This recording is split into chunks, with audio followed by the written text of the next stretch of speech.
നമസ്കാരം, എല്ലാവർക്കും എൻ്റെ ഹാപ്പി ന്യൂ ഇയർ.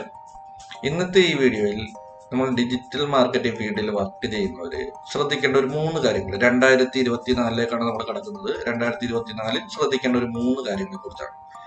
നമ്മൾക്ക് എല്ലാവർക്കും അറിയാം, ഈ കോവിഡ് കാലഘട്ടത്തിന് ശേഷം ഓൺലൈനായിട്ടുള്ള വളർച്ച, ബിസിനസ്സുകൾ, ഇ കൊമേഴ്സ് ആയിട്ട് എല്ലാവരും ഡിജിറ്റൽ ഒരു ഇതിലേക്ക് മാറിയ ഒരു സമയമാണ് കോവിഡിന് ശേഷം.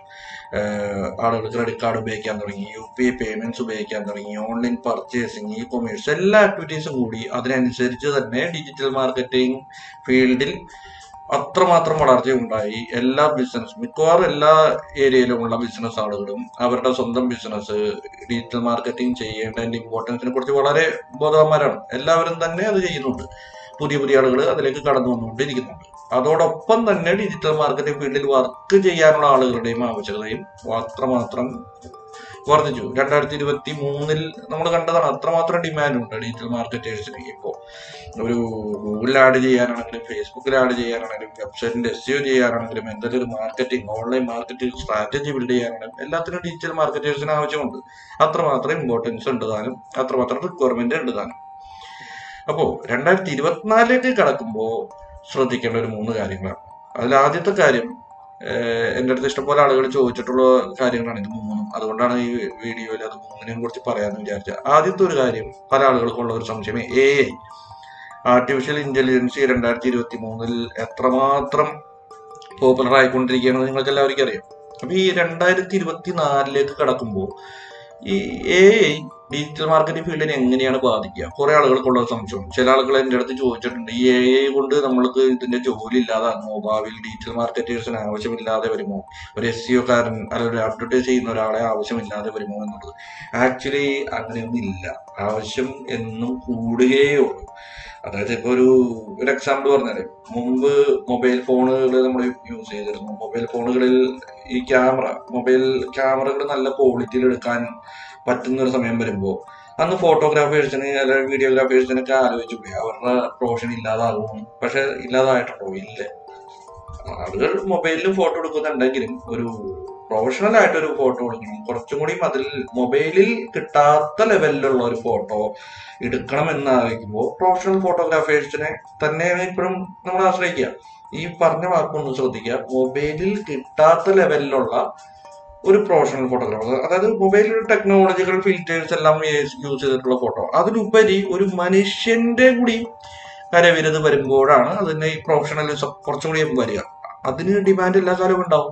ഞാൻ പറഞ്ഞു വന്നത്, AI വരുമ്പോൾ ശരിക്കും ഈ SEO field, digital marketing field ഇല്ലാതാവുകയല്ല ചെയ്യുന്നത്. ആക്ച്വലി അതിനകത്തുള്ള ഓരോ പ്രോസസ്സുകളുണ്ട്. അതായത് ഇപ്പൊ നമുക്ക് ഇമേജ് ജനറേഷൻ, കണ്ടന്റ് ക്രിയേഷൻ, ആഡിന്റെ ഒപ്റ്റിമൈസേഷൻ, അങ്ങനെ കുറെ കാര്യങ്ങളുണ്ട്. ഇതെല്ലാം പലതും കുറച്ചും കൂടി ഇപ്പൊ എടുക്കുന്ന സമയത്തിനേക്കാളും കുറഞ്ഞ സമയം കൊണ്ടും കുറച്ചും കൂടി എഫിഷ്യന്റ് ആയിട്ടും ചെയ്യാൻ സാധിക്കുക എന്നുള്ള പ്രോസസ്സിലേക്കാണ് പോകുന്നത്. അതെ. അപ്പൊ അതൊരിക്കലും ഇത് ഇല്ലാതാക്കലല്ല, അത് എക്സിസ്റ്റിംഗ് പ്രോസസ്സുകളെ, നമ്മൾക്ക് ചെയ്യേണ്ട പ്രോസസ്സുകളെ കുറച്ചും കൂടി സമയ ലാഭത്തിലും കോസ്റ്റ് എഫക്റ്റീവും റിസൾട്ട് ഓറിയന്റഡും ആയിട്ടും നമുക്ക് ചെയ്യാൻ സാധിക്കുക എന്നുള്ളതാണ്. അപ്പോ ശ്രദ്ധിക്കേണ്ട, 2024ലേക്ക് ശ്രദ്ധിക്കേണ്ട ഒരു പോയിന്റ് എന്ന് ഞാൻ പറയുന്നത്, നമ്മളുടെ വർക്കുകളിലേക്ക് നമ്മൾ AI കൂടി ഉൾപ്പെടുത്തുക. നമ്മൾ ഡിജിറ്റൽ മാർക്കറ്റിംഗ് ഇപ്പോൾ അഡ്വർടൈസ് ചെയ്യുന്നവരാവട്ടെ, SEO ഫീൽഡിൽ വർക്ക് ചെയ്യുന്നവരാവട്ടെ, അവരുടെ ഓരോ പ്രോസസ്സുകളിലും അവരെ സഹായിക്കാൻ പല AI ടൂൾസുകൾ ഇപ്പോൾ ഉണ്ട്, ഇനി ഭാവിയിൽ ഇറങ്ങിക്കൊണ്ടിരിക്കും. ഈ ടൂളുകളെ നമ്മൾ ഉൾക്കൊള്ളുക. അല്ലാതെ നമ്മൾ ഇതുവരെ എല്ലാം മാനുവലായിട്ടാണ് ചെയ്യുന്നത്, ഞാൻ ഇനി അങ്ങോട്ടേക്കും എൻ്റെ എല്ലാം മാനുവലായിട്ട് ചെയ്യും, ഞാൻ ടൂൾസുകൾ ഉപയോഗിക്കില്ല എന്ന് പറഞ്ഞ് മാറി നിൽക്കരുത്. അത് ഭയങ്കരമായ ദോഷം ചെയ്യും. കാരണം ഇനി അങ്ങോട്ടേക്കുള്ള കാലഘട്ടം എന്ന് പറഞ്ഞു കഴിഞ്ഞാൽ AI ടൂൾസുകൾ എല്ലാ കമ്പനികളും ഉൾക്കൊള്ളുന്നത് കൊണ്ട് തന്നെ സമയം കുറവാണ്. അതുപോലെ ഒരു പ്രൊജക്റ്റിന് സ്പെൻഡ് ചെയ്യുന്ന എമൗണ്ട്, അങ്ങനെ പല കാര്യങ്ങളിലും കുറവ് വരുന്നുണ്ട്. അപ്പോൾ നമ്മളും അതിനനുസരിച്ച് അത്ര സമയം കൊണ്ട് തന്നെ വർക്കുകൾ ചെയ്ത് തീർക്കുക. അതായത് നമ്മുടെ പ്രൊഡക്ടിവിറ്റി ഇപ്പോൾ ഉള്ളതിനേക്കാളും ഡബിൾ ആക്കുക എന്നുള്ളതാണ്. നമ്മൾ ഈ ഇപ്പോൾ ഒരു എക്സാമ്പിൾ പറഞ്ഞ ഒരു ദിവസം കൊണ്ട് നമുക്ക് 3 വർക്ക് ചെയ്ത് തീർക്കാൻ പറ്റുന്ന കൊടുത്ത് ഇനി നമ്മൾ 5 വർക്കോ 6 വർക്കോ ചെയ്യേണ്ടി വരും.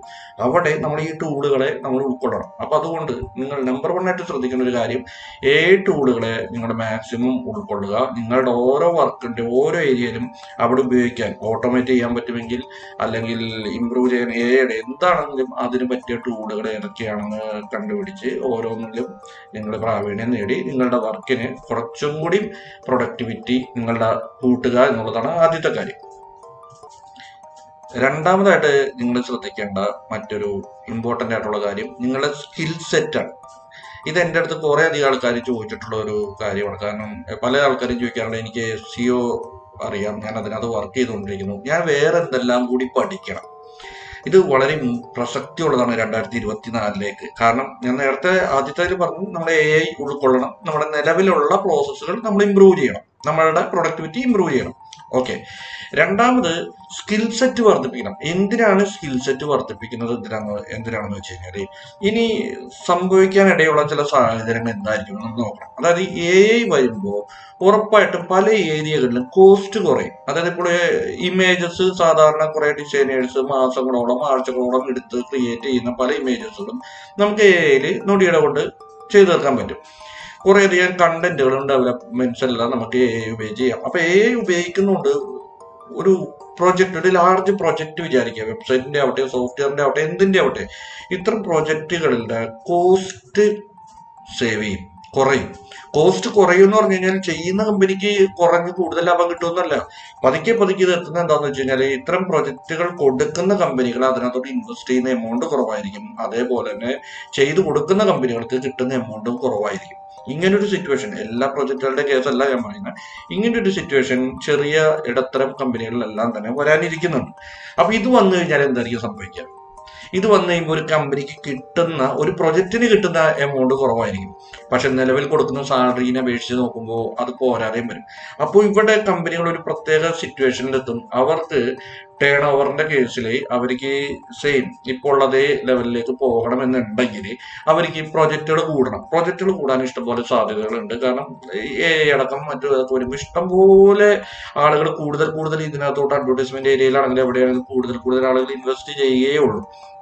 അപ്പൊ പ്രൊജക്റ്റുകൾ കൂടുക എന്നുള്ളത് എല്ലാ കമ്പനികൾക്കും സംഭവിക്കുന്ന ഒരു പ്രോസസ് ആയിരിക്കും. പക്ഷെ പ്രൊജക്റ്റുകൾ കൂടുമ്പോൾ സെയിം ആളുകൾക്ക് അത്തരം പ്രൊജക്റ്റുകൾ ഒരേ സമയം വർക്ക് ചെയ്യാൻ സാധിക്കും. ഇവിടെയാണ് ഒരു ഇൻഡസ്ട്രിയിൽ ഇപ്പോഴും ഒരു കൺഫ്യൂഷൻ. ഇത് ഭാവിയിൽ കണ്ടറിഞ്ഞ് തന്നെ ആവണം. അപ്പോ ഞാനൊക്കെ അടക്കം വിശ്വസിക്കുന്ന ഒരു കാഴ്ചപ്പാട് എന്ന് പറഞ്ഞു കഴിഞ്ഞാൽ കമ്പനികളുടെ മുമ്പിൽ വരാവുന്ന 2 സിറ്റുവേഷൻസ് എന്ന് വെച്ച് കഴിഞ്ഞാൽ, ഒന്ന് പെർ ക്യാപിറ്റൽ, അതായത് ഒരാൾക്ക് സ്പെൻഡ് ചെയ്യുന്ന എമൗണ്ട് കുറയ്ക്കുക, സാലറി കുറയുക എന്നുള്ളതാണ്. രണ്ടാമത്തത് ആളുകളുടെ എണ്ണം കുറയ്ക്കുക, സാലറി നല്ല രീതിയിൽ മെയിൻറ്റെയിൻ ചെയ്യുക എന്നുള്ളതാണ്. ഇതിൽ രണ്ടിലെ ഏതെങ്കിലും ഒരു ടാക്ടിക്സിൽ ചെറിയ കമ്പനികൾക്ക് അല്ലെങ്കിൽ ഇടത്തരം കമ്പനികൾക്ക് മൂവ് ചെയ്യേണ്ടി വരും എന്നുള്ളതാണ് എൻ്റെ നിഗമനം. പക്ഷെ ശരിയാകണമെന്നില്ല, വേറെ ആളുകൾക്ക് വേറെ കാഴ്ചപ്പാടുണ്ടാവും. അപ്പൊ അങ്ങനെ വന്നു കഴിഞ്ഞാൽ എന്ത് സിറ്റുവേഷൻ ആയിരിക്കും നമ്മൾ ആലോചിക്കുക. നമ്മള് കമ്പനിയുടെ ആളെ കുറയ്ക്കുക എന്ന് പറഞ്ഞു കഴിഞ്ഞാൽ അപ്പോഴും കമ്പനികളുടെ എല്ലാ ഫംഗ്ഷനാലിറ്റീസും നടക്കണ്ടേ. അവിടെയാണ് സ്കിൽ സെറ്റുകളുടെ ഇമ്പോർട്ടൻസ് വരുന്നത്. കാരണം ഇപ്പോൾ ഒരു പ്രൊജക്ട് എടുക്കുക, നമ്മളിപ്പോൾ ഒരു ഡിജിറ്റൽ മാർക്കറ്റിംഗ് പ്രൊജക്ട് എടുക്കുക, ചെറിയ കമ്പനികളുടെ കേസാണല്ലോ പറയുന്നത്. ഒരു ഡിജിറ്റൽ മാർക്കറ്റിംഗ് പ്രൊജക്ട് എടുത്തു കഴിഞ്ഞാൽ അവിടെ എന്തെല്ലാം വരുന്നുണ്ട്? കണ്ടന്റിന്റെ ക്രിയേഷൻ വരുന്നുണ്ട്, ഇമേജിന്റെ ക്രിയേഷൻ വരുന്നുണ്ട്, വീഡിയോന്റെ ക്രിയേഷൻ വരുന്നുണ്ട്, പിന്നെ ഇതല്ലാതെ സ്ട്രാറ്റജി ബിൽഡ് ചെയ്യാനുണ്ട്, പല സോഷ്യൽ മീഡിയ അപ്ഡേഷൻ നൽകാനുണ്ട്, അങ്ങനെ ഇഷ്ടംപോലെ ആക്ടിവിറ്റീസ് വരുന്നുണ്ട്. ഇവിടെ ഇപ്പോൾ നോർമലി ഒരു 3-4 പേരെ ചേർന്നിരുന്നാണ് ചെയ്യുന്നതെന്ന് വിചാരിക്കുക. ഇമേജ് ഉണ്ടാക്കാൻ ഒരാൾ, വീഡിയോ ഉണ്ടാക്കാൻ ഒരാൾ, സോഷ്യൽ മീഡിയയിൽ പോസ്റ്റ് ചെയ്യാനായിട്ട് ഒരാൾ, വേഡ്പ്രസിന്റെ സൈറ്റ് ഡിസൈൻ ചെയ്യാൻ ഒരാൾ, വേഡ്പ്രസിന്റെ സൈറ്റിന്റെ ഹോസ്റ്റിങ്ങും മറ്റു കാര്യങ്ങളും ഡീൽ ചെയ്യാൻ മറ്റൊരാൾ, ഈ ഗൂഗിളിൽ ആഡ് കാണിക്കാൻ ഒരാൾ, SEO ചെയ്യാൻ ഒരാൾ, ഇങ്ങനെയൊക്കെയാണെന്ന് വിചാരിക്കുക. ഇതേ പ്രൊജക്റ്റിന് ആ കമ്പനിക്ക് വരുമാനം കുറയുന്ന ഘട്ടത്തിൽ എന്ത് ചെയ്യാൻ പറ്റും? ആളെ കുറയ്ക്കാൻ പറ്റും. ആളെ കുറയ്ക്കുമ്പോൾ ഈ ഫംഗ്ഷനാലിറ്റീസ് നിർത്താൻ പറ്റും? ഇല്ല. അപ്പൊ എന്ത് ചെയ്യാൻ പറ്റും? ഇപ്പോൾ ഒരാൾക്ക് തന്നെ വേഡ്പ്രസ് ഡീൽ ചെയ്യാൻ അറിയാം, അയാൾക്ക് തന്നെ വെബ്സൈറ്റ് ഹോസ്റ്റ് ചെയ്യാനും അറിയാം, അയാൾക്ക് തന്നെ അത്യാവശ്യം ഇമേജസ് ഈ പറഞ്ഞ AI ടൂൾ ഉപയോഗിച്ച് ചെയ്യാനറിയാം, വീഡിയോസ് അത്യാവശ്യം അയാൾ ഇത് വെച്ചിട്ട് ചെയ്യാനറിയാം. അങ്ങനത്തെ ഒരു സ്കിൽ സെറ്റ് ഉള്ള ഒരാൾ വരുമ്പോൾ ഇത്തരം പ്രൊജക്റ്റുകളിലേക്ക് ഹയർ ചെയ്യാൻ അല്ലെങ്കിൽ പിടിച്ചെടുത്തി ആളുകളുടെ എണ്ണം കുറയ്ക്കാനായിട്ട് കമ്പനികൾക്ക് സാധിക്കും. ഇതൊരു നല്ല പ്രവണതയാണോ എന്ന് ചോദിച്ചു കഴിഞ്ഞാൽ ഇപ്പോൾ നമ്മൾ ആലോചിക്കുമ്പോൾ അല്ല. പക്ഷെ ഭാവിയിൽ ഇത് വരാം. കാരണം AI വരുമ്പോൾ സംഭവിക്കാൻ പോകുന്നത് ഇങ്ങനെയാണ്. നമുക്ക് ഒരു പല ഫംഗ്ഷനാലിറ്റീസ് ചെയ്യാൻ നമുക്ക് നിലവിൽ ടൂളുകളുണ്ട്. പിന്നെ എന്തിനാണ് നമ്മൾ ഒരു പ്രൊജക്റ്റിലേക്ക് ഇത്ര മുടക്കണം എന്ന് ഉറപ്പായിട്ടും ചിന്തിക്കും. അപ്പോൾ അവിടെ നമ്മളെ പ്ലേസ് ചെയ്യാൻ, നമ്മൾക്കുള്ള ഡിമാൻഡ് ഓക്കെ ആക്കാൻ നമ്മൾക്ക് ചെയ്യാൻ സാധിക്കുന്ന കാര്യങ്ങൾ എന്ന് വെച്ചാൽ നമ്മളുടെ പ്രൊഫഷൻ പരമായിട്ട് ഇപ്പോൾ SEO ചെയ്യുന്നുണ്ടെങ്കിൽ SEO എന്നുള്ളതിനൊപ്പം തന്നെ ചെയ്തു പോകാൻ പറ്റുന്ന മറ്റ് സ്കിൽ സെറ്റ് എന്തൊക്കെയാണെന്ന് കണ്ടുപിടിക്കുക, അതിനും കൂടി പ്രാവീണ്യം നേടുക. അതല്ല നമ്മൾ അഡ്വർടൈസ് ചെയ്യണമെങ്കിൽ ഇപ്പൊ ഫേസ്ബുക്ക് ആഡ് ചെയ്യുന്ന ഒരാൾ ഫേസ്ബുക്ക് ആഡ് മാത്രം ചെയ്തുകൊണ്ടിരിക്കാതെ അയാൾക്ക് അതിനോട് ഉപരിയായിട്ട് വരുന്ന മറ്റു കാര്യങ്ങൾ കൂടി, ഇപ്പൊ image generation, video generation, automation, Google add, വേറെ പലതിനും കൂടി അയാളുടെ സ്കിൽ സെറ്റ് വർദ്ധിപ്പിക്കുക. കാരണം ഇനി അങ്ങോട്ടേക്ക് നമ്മുടെ സ്കിൽ സെറ്റും വളരെ ഇമ്പോർട്ടൻ്റ് ആണ്. അപ്പൊ ഏതൊക്കെയാണ് ഇപ്പൊ പറഞ്ഞ രണ്ട് കാര്യങ്ങൾ. ആദ്യം ഞാൻ പറഞ്ഞത് നമ്മൾ AI ടൂൾസുകൾ നമ്മുടെ പ്രോസസ്സുകളിലേക്ക് നമ്മൾ ഉൾക്കൊണ്ടുകൊണ്ട് നമ്മുടെ പ്രൊഡക്ടിവിറ്റി വർദ്ധിപ്പിക്കുക എന്നതാണ്. രണ്ടാമത്തെ കാര്യം ഞാൻ ഈ പറഞ്ഞ സ്കിൽ സെറ്റ് വർദ്ധിപ്പിക്കുക എന്നുള്ളതാണ്. മൂന്നാമത്തെ ഒരു കാര്യം മിക്ക ആൾക്കാരും ശ്രദ്ധിക്കാത്തതും എന്നാൽ വളരെ അപകടമുള്ള ഒരു കേസുമാണ്, നമ്മൾ ഒരിക്കലും ഇൻഡസ്ട്രി സ്റ്റാൻഡേർഡ് സാലറി, ഒരു ഇൻഡസ്ട്രി സ്റ്റാൻഡേർഡ് ഉണ്ടാവും എവിടെയും സാലറി. ഇപ്പൊ ഡിജിറ്റൽ മാർക്കറ്റിംഗ് ഫീൽഡിൽ 5 വർഷം എക്സ്പീരിയൻസ് ഉള്ള ഒരാൾക്ക് ഏകദേശം ഇത്ര രൂപ എന്നുള്ളൊരു സാലറി ഉണ്ടാവും. ഒരിക്കലും നമ്മൾ ഇതിന് മുകളിൽ നമ്മളെ പ്ലേസ് ചെയ്യരുത്. അതെന്താണ് അങ്ങനെ പറയാൻ കാരണം വെച്ചാൽ എല്ലാവരും ഇത് കേൾക്കുമ്പോൾ വിചാരിക്കുന്നുണ്ടാവും സാലറി കൂടുതൽ കിട്ടുന്നത് നല്ലതല്ലേ എന്ന്. ആണ്, ഉറപ്പായിട്ടും അതെ. പക്ഷെ എവിടെയാണ് ഇതിന്റെ അപകടം കിടക്കുന്നതെന്ന് വെച്ച് കഴിഞ്ഞാൽ, നമ്മൾ ഈ കമ്പനി ചാടുമ്പോൾ, ഒരു കമ്പനിയിൽ നിന്ന് വേറെ കമ്പനിയിലേക്ക് പോകുമ്പോൾ നമ്മൾ ഹൈക്കൊക്കെ ചോദിക്കുക, ആ ഹൈക്ക് ചിലപ്പോൾ കിട്ടും. പിന്നെ ഇത് തന്നെയല്ല, ചില സ്റ്റാർട്ടപ്പുകളിലേക്ക് പോകുമ്പോൾ അവർക്ക് സ്റ്റാർട്ടപ്പ് കമ്പനികൾക്ക് ഒരു ബുദ്ധിമുട്ടുണ്ട്. കാരണം അവർക്ക് തുടക്കമാണ്, അവർക്ക് വലിയ പേരും പെരുമയില്ല, വലിയ ഓഫീസൊന്നും ഉണ്ടാവണമെന്നില്ല. അപ്പോൾ നല്ല എക്സ്പീരിയൻസ്ഡ് ആയിട്ടുള്ള ആൾക്കാരെ കിട്ടാനായിട്ട് ഇവർക്ക് എന്താ മാർഗം? എക്സ്പീരിയൻസ്ഡ് ആയിട്ടുള്ള ആൾക്കാർ ഉറപ്പായിട്ടും പല കാര്യങ്ങളും നോക്കും, പോകുന്ന കമ്പനിയുടെ പ്രൊഫൈലൊക്കെ നോക്കും. അപ്പോൾ അത്രക്കൊരു പ്രൊഫൈൽ ഇല്ലാത്തൊരു കമ്പനിയിലേക്ക് നല്ല എക്സ്പീരിയൻസ്ഡ് ആയിട്ടുള്ള ആളെ കൊണ്ടുവരാനായിട്ട് സ്റ്റാർട്ടപ്പുകൾക്ക് ഒറ്റ മാർഗ്ഗമേ ഉള്ളൂ, എവിടെയും കിട്ടാത്ത മറ്റു വലിയ കമ്പനികൾ ഓഫർ ചെയ്യാത്ത സാലറി ഓഫർ ചെയ്യുക എന്നുള്ളതാണ്.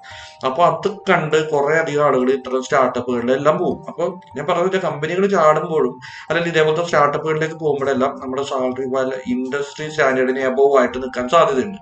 എവിടെയാണ് അപകടം എന്ന് വെച്ച് കഴിഞ്ഞാൽ, ഇൻ കേസ് ആ പ്രോജക്റ്റ് വൈൻഡ് ഓഫ് ചെയ്യുന്നു, അല്ല കമ്പനി ലേ ഓഫ് വരുന്നു, അല്ലെങ്കിൽ എന്തെങ്കിലും ഒരു സിറ്റുവേഷനിൽ ആ കമ്പനിയിൽ നിന്ന് നമ്മളെ ഒഴിവാക്കാൻ തീരുമാനിക്കുകയാണ് എന്ന് വിചാരിക്കുക.